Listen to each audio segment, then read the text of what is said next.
early. Well, no one who has received an extended determinate sentence, which will include many of these offenders, are excluded from these measures. All other offenders would have to earn an earlier release by proving that they have behaved properly in prison, not broken prison rules. The minimum is set at 1/3 of the sentence, but it can be higher. And as I've said today, for those who egregiously offend, we will set no upper limit. James Nash. We have just heard this morning that probation services in Nottinghamshire have been rated inadequate following visits by inspectors. They've been judged as understaffed with urgent improvements needed. I therefore welcome the £700 million increase for probation services, but can I ask the Lord Chancellor what other steps can be taken to drive up probation standards in constituencies like mine? I'm very grateful to him for raising issues relating to the probation service. We've already expanded the number of people, the number of staff that we have. Last year we recruited 1,000 extra. This year we're on track to hit our target of 1,300 extra. So increasing resource with more staff, first and foremost, is a clear priority for us.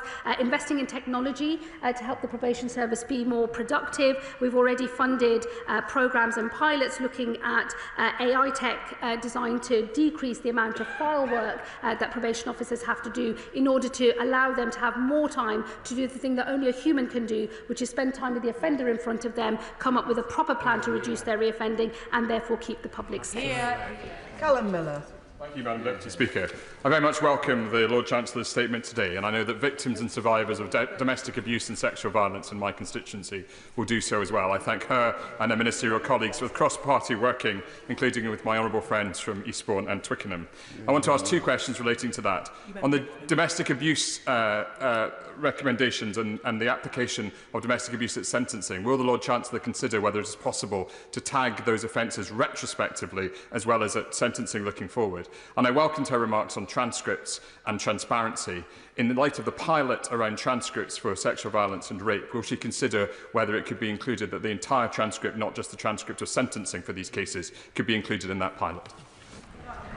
On the issue of tagging retrospectively, I think I will certainly go away and have a look. I suspect that I don't want to mislead him or the House that a retrospective trawl of all cases, including common assault, which is actually where we see the most amount of domestic abuse cases land in terms of charge and criminal case.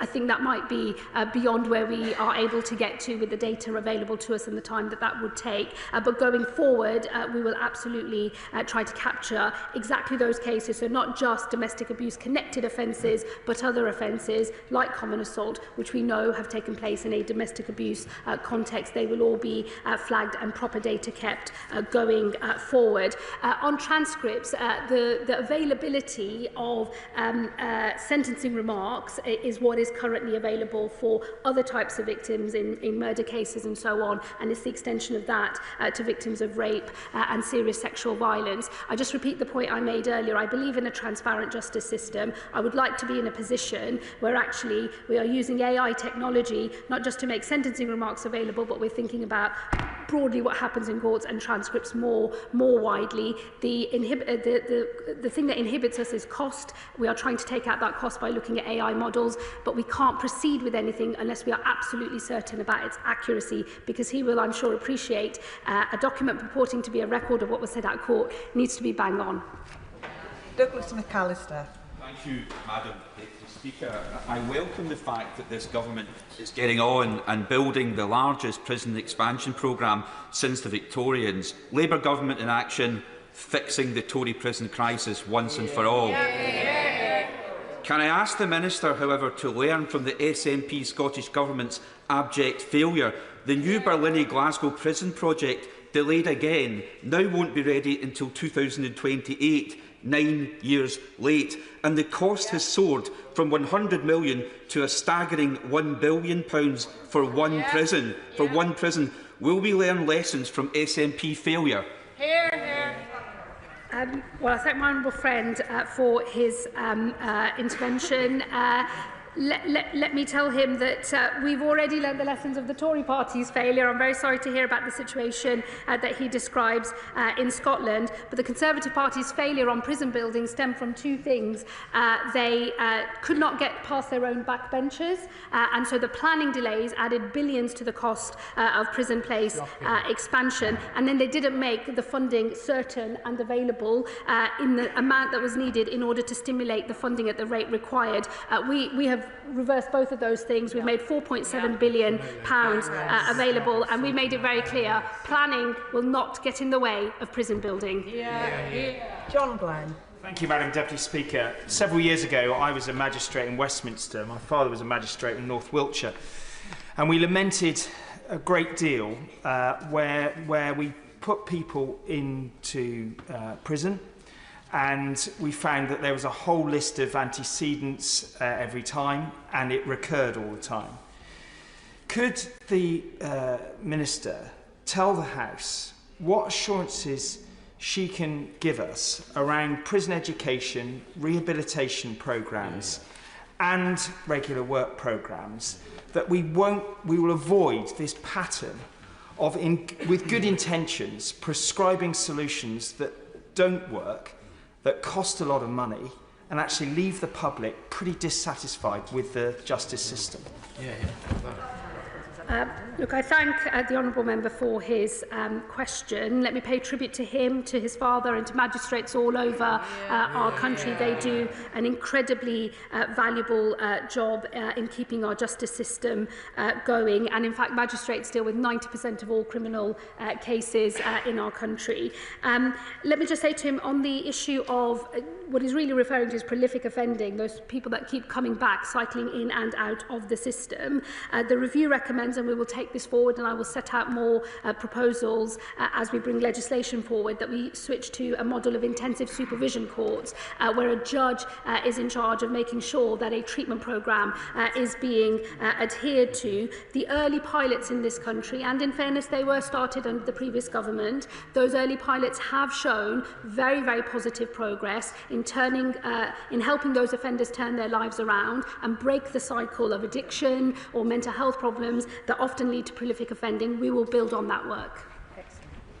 Polly Billington. Thank you, Madam Deputy Speaker. What does the Minister make of the extraordinary admission by the former Lord Chancellor last year that the previous government chose not to take action on the prison crisis because you have to win votes? Well, fortunately, they didn't win any votes in Margate, Broadstairs and Ramsgate, which is why I stand here today to say that neighbourhoods in East Thanet are blighted by drug dealing, theft, burglary, sex trafficking and antisocial behaviour that ebbs and flows according to whether the main criminals, organisers, pimps and coordinators and dealers are in prison or out, causing mayhem. Now, does she agree with me that it's the shortage of prison cells because of the party opposite and the lack of alternative punishments because of the party opposite that contributes to this and blights the lives of our communities? My honourable friend makes an incredibly powerful point. She is absolutely right. When you have a prison system on the point of collapse, it's not as if the criminals don't know that that's what's happening, and it's why it is so imperative that we get our system under control and we make sure that there is always a prison place available for those people that have to be locked up in order to keep the public safe. As to her point on winning votes, I think it rather shows the approach taken by the previous government. They put themselves first and not the country first. Miss Savile Roberts. On behalf of the Justice Union's Parliamentary Group, I welcome the Independence Review recognition of probation officers and join the National Association of Probation Officers' call for extra direct investment in staff now. Stable accommodation upon release is also key to reoffender rehabilitation. There are presently no approved premises for women in Wales. Women's centres struggle for funding. So how will she improve rehabilitation and life chances for Welsh women in the criminal justice system? Well, I very much hope that the position for Welsh women will be the same for women in England, which is that we see a huge reduction in the number of women in Wales and in England entering the female prison estate, and that is because the combination of the measures that David Gauke has recommended on short sentences in particular will mean that fewer women go to prison. I will, of course, work with colleagues across Wales in looking at what more we can do on accommodation provision. I know there's no specific centre in Wales. She and I have discussed that. Previously, it was a promise made by the previous government without any funding attached to it. And so I was not able to make decisions when I first came into office that could reverse that. But we will work with the Women's Justice Board and others to make sure that the offer for women who are now no longer going to be going to prison is still strong and helps them on their rehabilitation journey. Jonathan Hinder. Thank you, Madam Deputy Speaker. This is a day of shame for the Conservative Party. Yeah. One of their own has laid bare the scale of their failure in leaving us with nowhere to put the prisoners. They used to call themselves the Party of Law and Order. We'll take it from this former police inspector. They lost that label long ago and they are never getting it back. Yeah. But moving forward, the criminal justice system is just that, a system. Decisions taken on policing, courts, probation, prisons, all affect one another. So can the Lord Chancellor assure me that the implications for policing and the enforcement of these sentences is being taken into account when we roll out these changes? My honourable friend is absolutely right. It is a day of shame for the Conservative Party. Yeah. I'm sorry to see that their attitude today is shameless. Madam Deputy Speaker, my friend makes a very important point in relation to policing. I've had a good conversation with police leaders and I'm determined to use the Criminal Justice Board, the National Criminal Justice Board, to make sure that every part of the criminal justice system is aligned and we take into account all of the interactions based on this review, but also the upcoming criminal courts review as well, in terms of the impact they have, not just for the bit of the justice system I am directly responsible for, but for the wider criminal justice system, including policing as a whole. Very good. Mark Pritchard. I say to the Lord Chancellor, huge personal respect for her, and whilst I may disagree with some, by the way, not all of what she's announced today, I'd like to put that on the record. She mentions female offending. She will know there are 6 mother and baby units in female prisons in England. There are 90 applications for the last period known up to March 2024, 64 places for mothers and 70 for babies, allowing for twins when some mothers have those. So clearly there are not enough places. As part of this review, has she considered where there is not serious and violent offending by female prisoners, we're getting more of these mothers and babies into the community rather than in prison?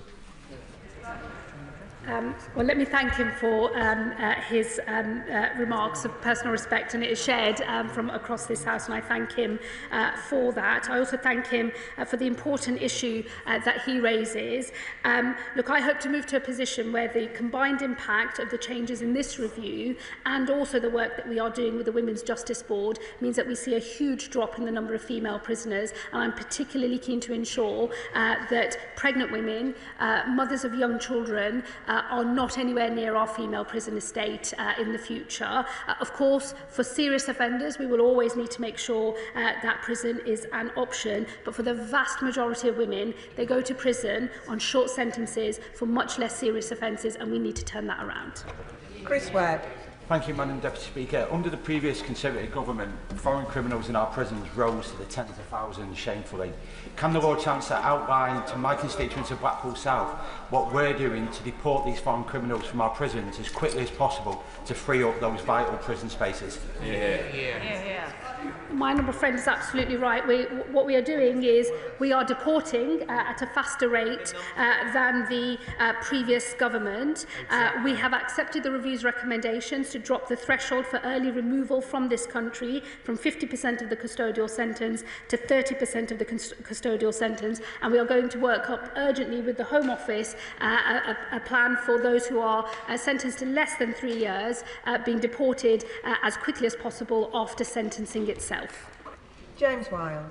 Thank you very much, Madam Deputy Speaker. In her statement, the Lord Chancellor said, under her earned progression plans, if offenders follow prison rules, they will win earlier release, and the review says that thousands of offenders will benefit from this.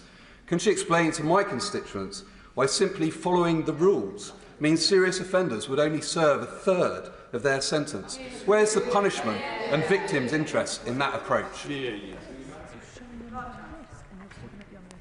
Well, he will know that the track record of his party in government was to run prisons boiling hot with violence off the charts. And, you know, the Shadow Justice Secretary has been showing a huge amount of concern for prison officers and the violence that they face in our prisons. I would have hoped that the party opposite might welcome some incentivisation in our prison system to make sure we can run safer prisons and keep our prison officers safe. Making sure that people follow the rules and that that's how they can earn an earlier release also means that for those who break the rules, they will serve longer in prison.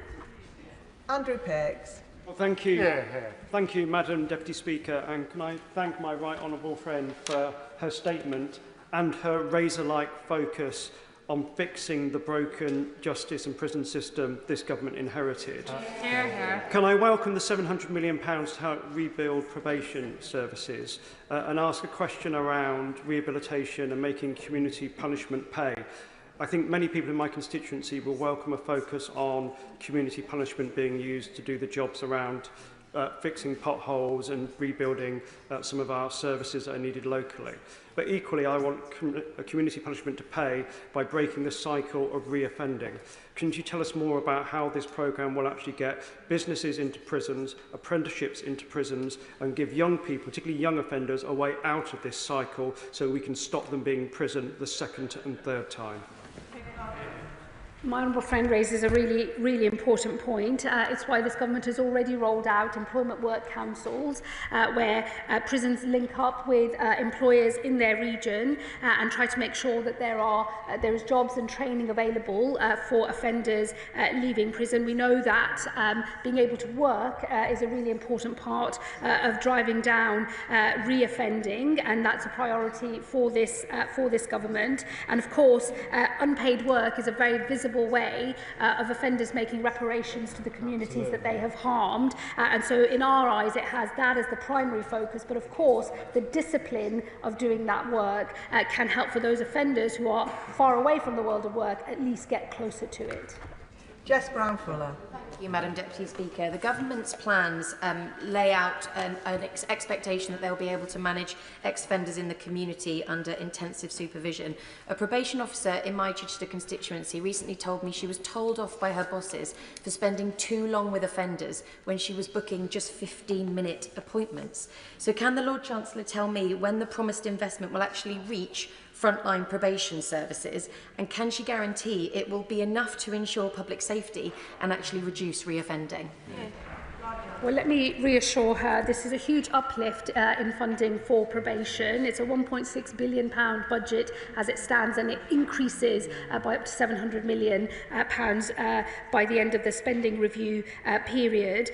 We have already invested in piloting AI and other technology designed to improve productivity. That is to say, where AI can complete much of the paperwork that a lot of probation officers spend far too much of their time on, often repeating the same information into different documents. That shows huge promise. We will roll that out at pace in order to give probation officers more time with the offenders in front of them, doing the thing that only a human can do, which is really get to grips with what is driving that offender's behaviour and to have a plan to tackle it, including the accessing of treatment programmes and other things in the community. So we are determined to make sure that the probation service can rise to the scale of this challenge as well. It's why the funding will help, and it's why our investment in the technology will also help.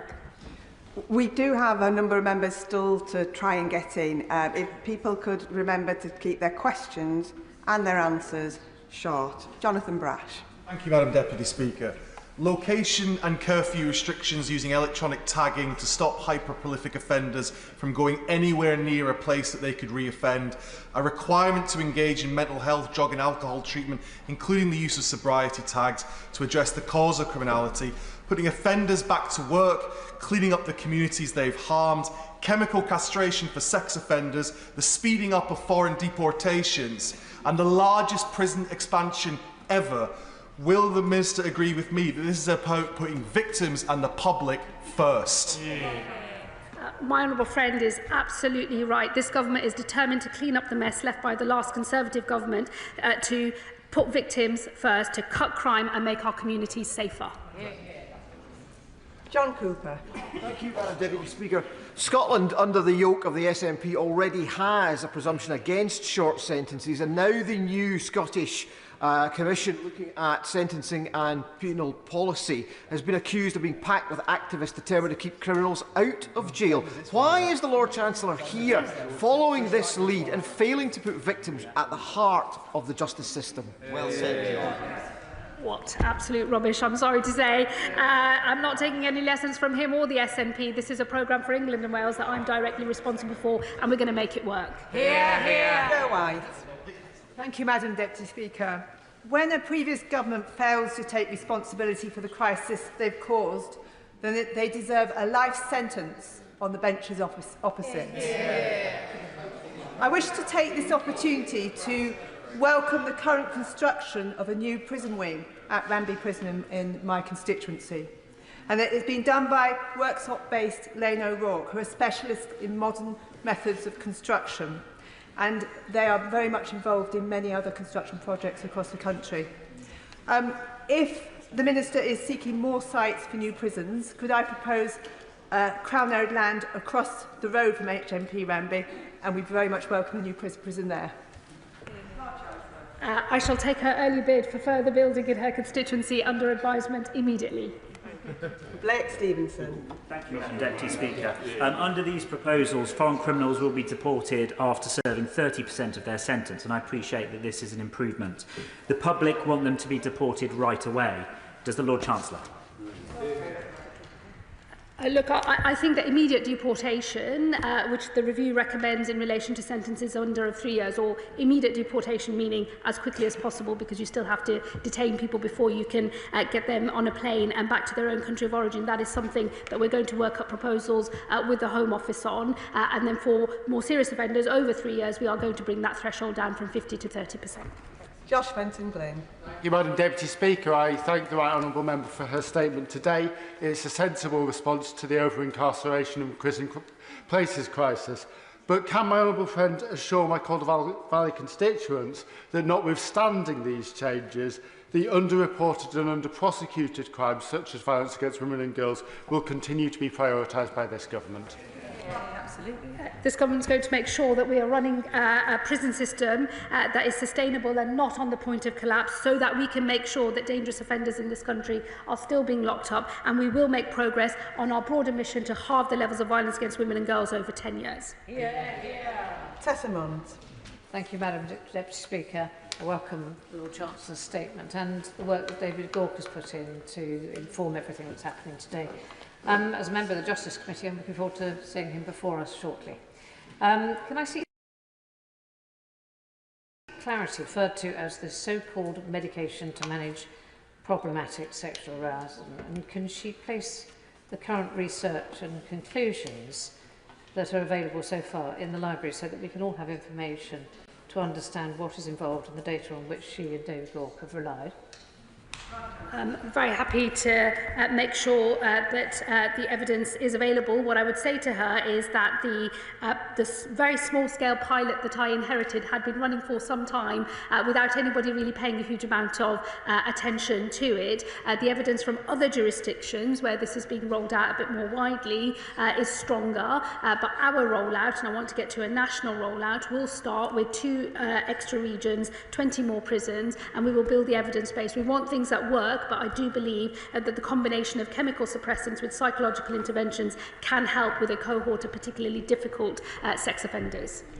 Ben Goldsborough. Thank you very much, Madam Deputy Speaker. So in the last 4 years of the last Conservative government, the number of foreign national offenders increased. Now, call me old-fashioned, but I believe that those who commit crimes within the UK who are not UK citizens should not serve their sentence here. Now, today's report makes a good progress forward. I'd welcome my honourable friend to actually tackle this issue urgently because it's what South Norfolk wants to see, and it will get capacity back to our prisons.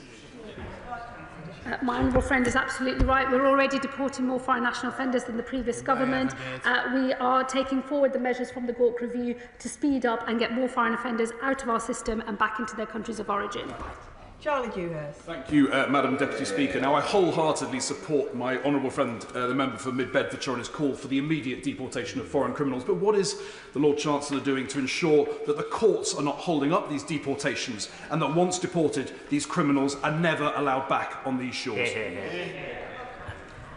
Well, he may have seen we've already announced, the Home Secretary, when she did the immigration white paper, I think just last week, that we are reviewing the use of Article 8 in relation to immigration cases. We'll bring forward our proposals on that in due course. We won't allow the misuse of our courts and the use of Article 8 to stop people who've got no right to be in this country from being able to stay in this country. But that will require changes to the immigration rules, which the Home Secretary is working on. Justice Satter. Does the Lord Chancellor agree with me that the voluntary and community sector can play a vital role in supporting offenders to rehabilitate and gain vital employment and housing, such as Pathways Care Farm and Access Community Trust in my constituency of Lowestoft, who helped to prevent this reoffending? I thank my honourable friend. She let me pay tribute to the organisation in her constituency. Voluntary organisations such as that in her constituency play a hugely important role in helping the justice system succeed at rehabilitating offenders, and we will continue to work closely and build on the review's recommendations in this area. Rachel Gilmore. Thank you, Madam Deputy Speaker. Having sat on the Public Accounts Committee inquiry into prison overcrowding, I know full well the issue at hand and who to blame. But can the Right Honourable Lady assure me and my constituents that by not jailing criminals, my constituents will not be placed in more danger, and that when these individuals are in the community, that the local community itself will have a voice in the effectiveness and planning of these new sentences, lest we end up with similar community concerns as there are for bail hospitals in Tiverton and Minehead. Thank you. Well, the thing that puts the whole country at risk, including current victims of crime and future potential victims of crime, is letting our prison system collapse. And I will never let that happen. And the measures that we are taking forward from the review today are designed to make sure this country never runs out of prison places ever again. I will make sure that there is ample time for debate and discussion across this House as we bring our legislation forward. Josh Newbury. Thank you, Madam Deputy Speaker. Is the Lord Chancellor as astounded as I am at the hypocrisy of the party opposite? They really are. The arsonists attacking the firefighters. We are having to clean up their mess because, in the words of the National Audit Office, this crisis is a result of their failure to ensure the number of prison places was aligned with criminal justice priorities. I'm afraid, after some months in this job, facing the shadow ministers opposite, nothing about their behaviour surprises me anymore. I'll take notice, I think the country will notice, when they finally offer an apology for the absolute abject mess they left behind. John Davies. Speaker, police officers, magistrates and judges will report that for some offenders, they would rather go to prison to be back with their mates, watching Sky TV, having 3 square meals a day. Will the Lord Chancellor agree with me that those who do go to prison should be treated harshly and more robustly than was the case in the last 14 years of the Conservative government? We want to make sure that our prisons are used to punish offenders, that they have to abide by strict prison rules, that they should engage with programmes in prison in order to bring down their propensity to re-offend, and that ultimately we succeed in keeping his constituents safe by turning out better citizens rather than better criminals. Luke Meyer.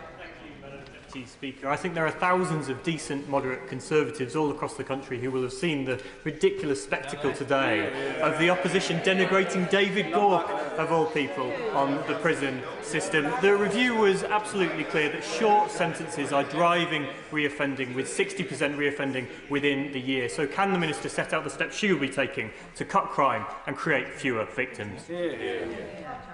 My honourable friend is absolutely right. We have to cut crime, have fewer victims and make sure that our streets are safe. That is why we have to make sure we never run out of prison places, that we never see the breakdown in law and order that would ensue if that were to happen, and that we take forward a package of measures that I've announced today that we will work on in legislation in the coming weeks and months. All of it designed to make sure that we don't run out of prison places, we put victims first and we cut crime in this country. And the last question on the statement, Tristan Osborne. Best until last, Madam Deputy Speaker. As a former police officer, community payback works. Does the Lord Chancellor agree with me and many of my colleagues in the criminal justice system that rehabilitation of offenders, including filling potholes, clearing fly tipping, is not only popular in Chatham and Aylesford, but in Newark and across the country? My honourable friend makes an incredibly important point. I am determined that we toughen community punishment, that we make sure that unpaid work truly pays back to the communities that have been harmed by crime. It's why I'll work with businesses and with local authorities so we can all have a system that drives down reoffending, but where reparations are made to the communities that have been harmed by crime, whether they're in Newark, Birmingham, Ladywood or indeed anywhere else. And that concludes the statement. I'll give a few moments for the front benches to swap over.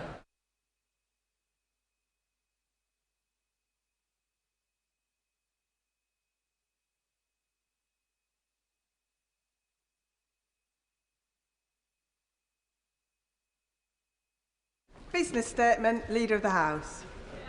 Very much, Madam Deputy Speaker. The business for the week commencing the 2nd of June includes Monday the 2nd of June, second reading of the Bus Services No. 2 Bill, Lords. Tuesday the 3rd of June, consideration of Lords amendments to the Armed Forces Commissioner Bill, followed by, if necessary, consideration of a Lords message. Followed by general debate on dementia care. The subject for this debate was determined by the Backbench Business Committee in an unallotted time. Wednesday the 4th of June, remaining stages of the Product Regulation and Meteorology Bill, Lords.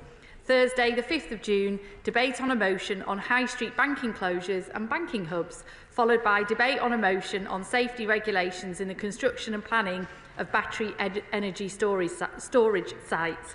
The subjects for these debates were determined by the Backbench Business Committee. Friday the 6th of June, the House will not be sitting. The provisional business for the week commencing the 9th of June will include Monday the 9th of June, remaining stages of the Planning and Infrastructure Bill, Day 1, Tuesday the 10th of June, remaining stages of the Planning and Infrastructure Bill, Day 2. Shadow Minister Joy Morrissey. Thank you, Madam Deputy Speaker. And it is an honour to be responding again to business questions as we march on to recess. And I know that the Leader of the House has had a challenging few weeks, but I want to start by thanking her for everything that the Leader has done to advocate for members in this House. But first, I want to point out that this morning we learned the government has been prevented from signing their Chagos surrender deal by the High Court. When will the Prime Minister come to the House and explain this latest humiliation and masterclass in how not to negotiate in Britain's interests? Now, I know that members opposite and members across this House have often said things that we regret in the chamber and elsewhere. And I know that the Right Honourable Lady has said she regrets her words on rape gangs. But it is for the victims of those rape gangs to decide whether those regrets are enough. And it is time for the government to finally take action on this scandal. So will she grant a debate in government time on the rape gang scandal and commit the government to the national inquiry the victims deserve?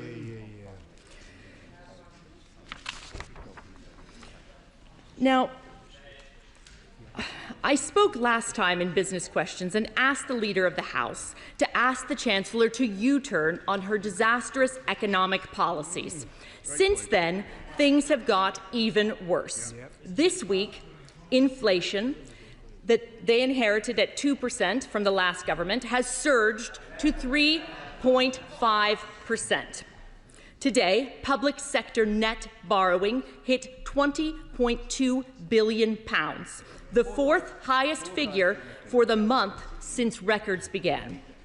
We've had a disastrous budget followed by an emergency one, and it looks like the next one could be catastrophic. It seems, though, that the Deputy Prime Minister has also had enough of the Chancellor's economic policies too. Except we on this side want to see the tax raids on businesses and households reversed. The Deputy Prime Minister wants more tax and more spend. But then, yesterday, the Prime Minister wouldn't rule out more tax rises either. So I think we can all see what's coming. £40 billion of tax rises last autumn was never going to be enough for this government. A government that is tough with the vulnerable, but weak with the unions. Now, she may be on leadership manoeuvres, but it was quite the shopping list of new taxes that the Deputy Prime Minister is after. Although, curiously, further taxes on second homes wasn't included. It is now the people who save hard for their retirement and build businesses that are next in the firing line for the tax raid obsession of this Labour government. So, to pensioners, farmers, and business owners, we can now add savers to the list of people that this government seemed determined to make poorer. So, will the Leader of the House grant a debate in government time on the government's economic plans so the Deputy Prime Minister can also come and set out her tax plans for the House? I'm very interested to see the tag team operation there. Or, if the Deputy Prime Minister is otherwise engaged, maybe we could turn our attention to yesterday's welcome U-turn from the Prime Minister. Now, I understand the Prime Minister has always been gifted with the most flexible of principles. But it was quite the slight yesterday to see him admit to promising a U-turn on punishing pensioners without any date for the U-turn or explanation of whether it would be all or just some pensioners. Crucially, we didn't hear an apology from him. So, will the Leader of the House grant a debate in government time on the winter fuel payment U-turn so the Chancellor or the PM can come to this House and apologize to pensioners and set out when she will give pensioners the certainty they can heat their homes next winter? Let me conclude by saying this. Yes, we are, thank you. We are watching the slow motion car crash with no economic plan but to tax and spend as fast as they can. It's not the gingerbread man, Madam Deputy Speaker, it's fast and tax as fast as they can, and that's what's happening here. And we are watching the chaos of a Chancellor and a Deputy Prime Minister falling all over themselves to see who can put up the most taxes. We are watching a Prime Minister who has to undo the decisions of his own government in the space of months, but can't bring himself to apologize. The government is already showing that it has failed to learn the lessons of all socialist governments, that eventually they run out of everyone else's money. This one seems determined to do so in record time. And the only losers, Madam Deputy Speaker, will be the British people. Thank you. Thank you very much, Madam Deputy Speaker. First of all, can I congratulate Tottenham Hotspur and Crystal Palace football clubs on both winning silverware for the first time in a long time. North and South London celebrate, well, both sides of Manchester commiserate, I'm afraid. But anyway, she asks me about something important. Can I just say that now that the injunction has been lifted, with the permission of Mr Speaker, we will do a statement, the Defence Secretary will do a statement later today, probably at the end of business, on the future of the Diego Garcia military base following those developments. And I know the whole House will want to send a very clear message, Madam Deputy Speaker, that we condemn the brutal murder of the Israeli embassy staff in Washington overnight. We stand firmly together against anti-Semitism. And today also marks the 8th anniversary of the Manchester Arena attack in my constituency, and I'm sure the thoughts of the whole House will be with the families of those affected. I also want to put on record my reflection of the determination of Figan Murray with her campaigning for Martin's Law. I'm really proud that it was this Labour government and our Prime Minister who kept that promise to Figan to introduce Martin's Law, which is now an Act of Parliament. Today also marks the day a year since the general election was called, Madam Deputy Speaker. In the rain, I think we all remember that. But let's be honest, the rain is still pouring on the Conservative Party. They don't seem to have learnt very much. They might have thought that from that day things couldn't get even worse, but they are doing, aren't they? But I do want to say to the Honourable Lady, I very much respect her and enjoy working with her on the Modernisation Committee and across the House, and I thank her for yet again stepping in at short notice to cover for the Shadow Leader, who I think is performing other parliamentary functions elsewhere. We're sure we'll see him back soon. She asks me about grooming gangs, and I just want to be absolutely clear that this government, myself included, we want the victims and the survivors to be at the absolute heart of everything that we do, and that their terrible experiences are acted on and that those responsible are brought to justice. And that's exactly what we are doing, and we will leave no stone unturned in bringing about justice for the victims. And what they want first and foremost is for action to be taken for all of those recommendations, those many recommendations of the previous National Inquiry to be implemented, and that's what we're doing. And also that Louise Casey's full audit of these matters will be brought to this House in very short order. She asks about a number of issues relating to the economy, but I do think, Madam Deputy Speaker, it's just worth us reminding ourselves what we inherited and what we have actually had to deal with since we came into office.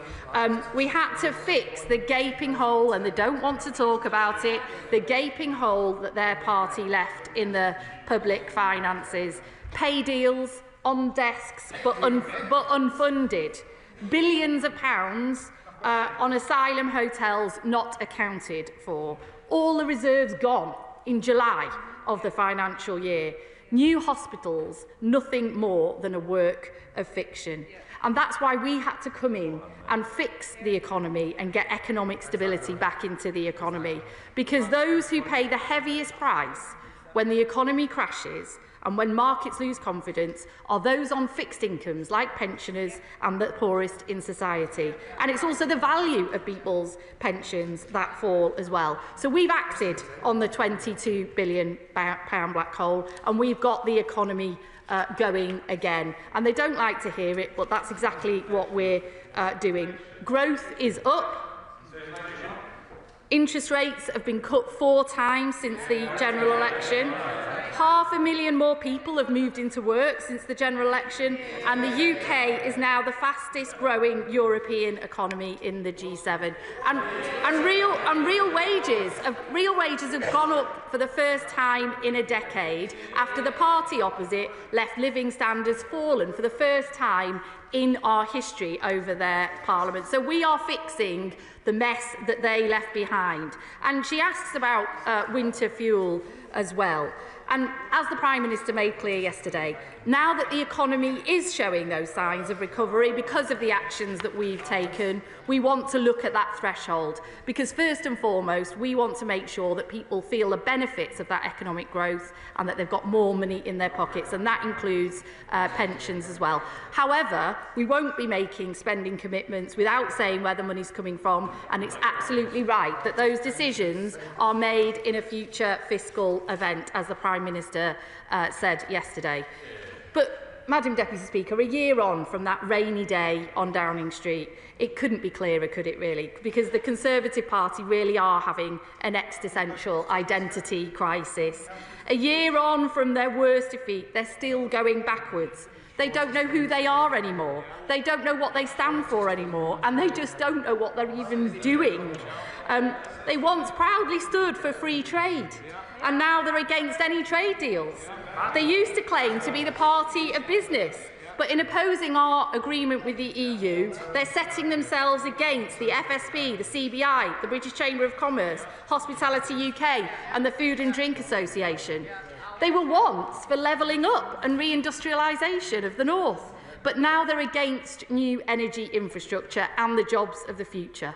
And they were once compassionate Conservatives, I remember that very famously, supporting the NHS, but now they oppose the much-needed funding that it's getting. So, a year on, Madam Deputy Speaker, for that rainy day in Downing Street, they just haven't learnt a thing, and they haven't said sorry for the mess they've left behind, whether it's on the economy or whether it's on prisons, that we just heard earlier from a statement. It's down to this Labour government to clear up the mess that they left, to fix the economy, to fix public services, boost people's living standards, cut immigration and get the waiting list down.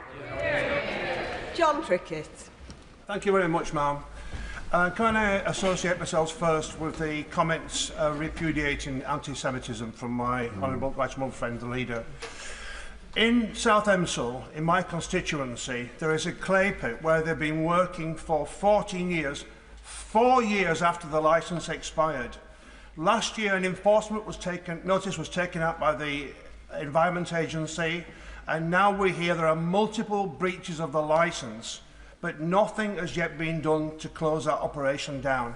So can we have a debate in government time on the enforcement powers of the Environment Agency in order that I can express my wish that immediate action is now taking place to protect that community? Well, I'm really sorry to hear about the situation he describes in his constituency, where he does great work on behalf of his constituents, and that enforcement action isn't being taken where it should be. I will ensure that the Minister has heard his question today and that the Environment Agency take the action that they should be doing. Liberal Democrat spokesperson Marie Goldman. Thank you, Madam Deputy Speaker. Yesterday, it was revealed by the charities Tommy's and Sands that, tragically, delays in improving NHS maternity care are costing the lives of hundreds of babies a year. It follows the Care Quality Commission's findings that 65% of maternity units are not sufficiently safe, putting women and babies under threat. So will the leader grant government time to debate the crisis unfolding in our maternity units, the failure to implement the immediate and essential actions in the Ockenden review, and the government's decision to end the ring-fencing of £100 million for vital improvements to maternity care? Well, can I thank her for that question? And as a mother myself, and I'm sure many others across this House, we all pay tribute to the amazing work that midwives and our maternity services do. I'm sure we can all remember every midwife that we have dealt with through our own births and other people's. She's absolutely right that after the parlour state that our maternity services were left in by the previous government, we do need to learn the lessons, and we need to make sure that our maternity services are fit for purpose, that they have the funding that they need, and that we take on board all of the experiences, of those that have used the services and of the many inquiries, including the Ockenden inquiry. That's what the Secretary of State is doing. He will come to this House after he's considered all of those findings and all of those conversations to make an update. But can I assure her that the funding levels for maternity services have not gone down at all since the election, even though she describes the ring fence? Caroline Harris. Madam Deputy Speaker. Over the last few days, the Welsh Rugby Union has announced plans to introduce a disproportionate funding formula that will disadvantage both the Ospreys and the Scarlets Rugby Union teams. Will the Leader of the House ask colleagues at the Department of Culture, Media and Sport to add their voices to a group of cross-party Welsh MPs who are asking the WRU to find a way to protect and equally support all four equally important regional Welsh rugby teams? Well, she's a great champion for Welsh rugby and raises these issues with me regularly in these sessions, and I'm really sorry to hear about the new funding arrangements. I'm sure that Welsh Rugby have heard her question today and will respond and take action, and I will ensure a minister gets in touch with her as well. On behalf of the Backbench Committee, Martin Vickers. Thank you, Madam Deputy Speaker. The Chairman sends his apologies to you in the House. I know he will be pleased to have heard the Leader's comments about Tottenham Hotspur. In addition to the business already announced, the committee agreed at its meeting earlier this week that there would be another select committee report on Thursday, June the 5th, and that will be the Justice Select Committee. They also agreed debates in the Chamber on the 19th of June on incontinence and Windrush Day, and newly accepted debates for Westminster Hall for the 16th of June would be hydrogen-powered aviation, the role of carers, education in improving social mobility, and Down syndrome regression order. Could I also remind members that application forms for the main Estimates Day debates, which we anticipate in late June, are now available on the Backbench Business Committee website. And as regards general applications, we are swamped with applications, which is good news in one sense, but I would urge members to ensure that they get their applications in as quickly as possible, particularly if they're looking for a chamber debate, as we've got enough on the waiting list now to fill the chamber until November.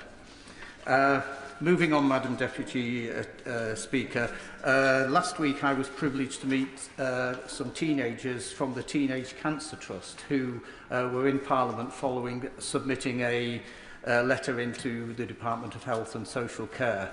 They were remarkable young people who have clearly had an awful experience with cancer at an early age. So could I perhaps gently suggest to the Leader that she might like to allocate some government time for a debate on that subject? Thank you.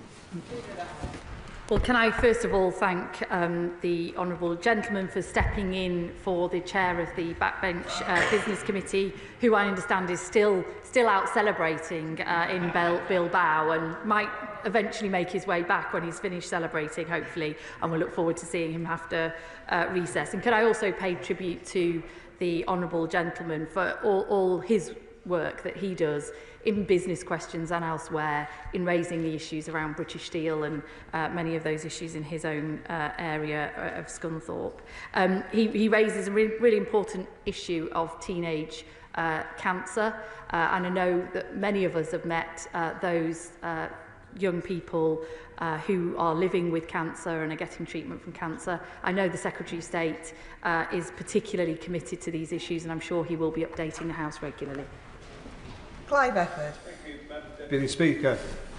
On Tuesday, those that are infected and affected by the contaminated blood scandal protested in Whitehall and handed in letters to number 10 Downing Street. They're angry that they've been excluded from overseeing the compensation process, and that the speed of the compensation process as a consequence of that is very slow. The government has promised a debate in government time on the contaminated blood scandal, Can I ask my right honourable friend, are we likely to get that debate this side of the summer recess? Well, can I thank him once again for raising these important matters, which he does consistently and regularly. He knows that the government is committed to and will pay comprehensive compensation to the infected and affected in the infected blood scandal, and we are working at pace to ensure that compensation is paid out. We are also committed to a debate. We had a statement last week, I think, or the week before, a couple of weeks ago, to this House, and I will ensure that a debate, as promised, is forthcoming. Oliver Dowden. Thank you, Madam Deputy Speaker. I've been working with residents of Meadowcroft Retirement Home in Bushey. They have suffered repeated failures by Anchor Homes, which has culminated this week in residents not being able to get an ambulance to that facility because of a faulty key box. Will the leader therefore find time for the House to debate the exploitation of vulnerable residents by companies like this? Well, I'm really sorry to hear of this shocking incident from Anchor Homes. They have a responsibility to ensure, as he knows, that care can get in, that ambulances can get in, and this is really shocking to hear. And it's important that we do make sure that our care homes are operating to the highest standards, that they have the best people working there, and that all the residents can be safe and cared for. And I'm sure this would make a very popular topic for a debate. Matt Weston. Thank you, Madam Deputy Speaker. Since the creation of the role of the National Security Advisor in 2010, every incumbent has come before the Joint Committee on National Security Strategy until this government. The Leader of the House will understand how accountability to this place is the cornerstone of our democracy. A failure for the NSA to meet with the committee would set a dangerous precedent for future governments to avoid parliamentary scrutiny. So will she use her position as a representative of this House in government to make sure that the NSA is held to account and appears before the committee? Well, can I thank him for raising this with me directly and here today, and with the Leader of the House of Lords as well.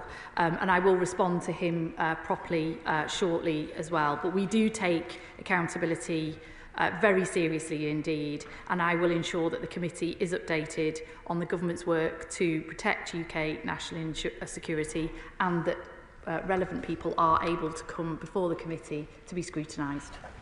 Before I call the next member, I am hoping to end this business statement around 2 o'clock. So can members please help each other out by keeping questions and answers short. Andrew Rossendale. Thank you, Madam Deputy Speaker. Following the outcome of the UK-EU summit earlier this week, will the Leader of the House grant a debate in government time about the state of British democracy? On the 23rd of June 2016, 70% of my constituents in Romford voted to leave the European Union, as did the rest of the United Kingdom. Yet this so-called EU reset is, in fact, a surrender of our hard-won Brexit freedoms. Rule-taking from Brussels once again, ECJ back in charge, British fish handed over to 2038, and billions of payments back to the European Union. Will the Leader of the House please let the British people's views be paramount and not the short-term views of this government?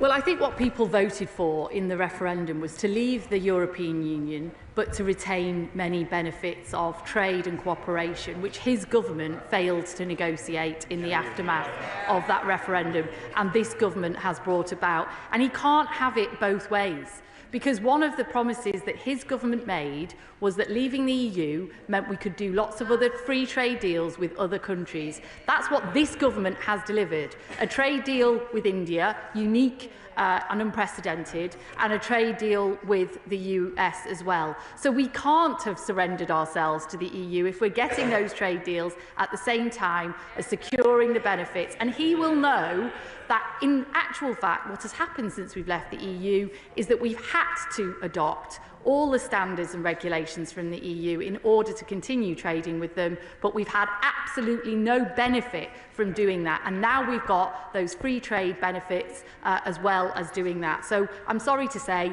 our deal is far better than the deal that his government got. Neil Kyle. Speaker. On Saturday, my constituent Vimal Pandya received Freedom of Bermondsey at Southwark Cathedral for his exceptional work running the Royal Hyde Community Kitchen, feeding hundreds of people weekly. For his